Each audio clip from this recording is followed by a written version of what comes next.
Create Chrome browser profiles. Creating different Chrome profiles lets you switch between your work account and your other Google accounts, such as personal or test accounts, without signing out each time.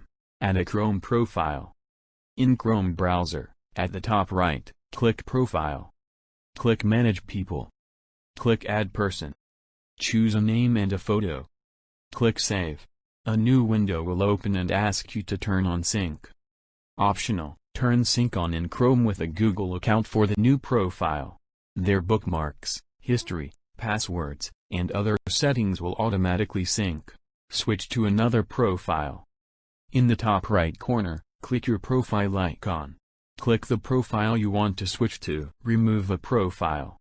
If you remove a profile from Chrome browser, your profile bookmarks, history, passwords, and other settings are removed from your computer.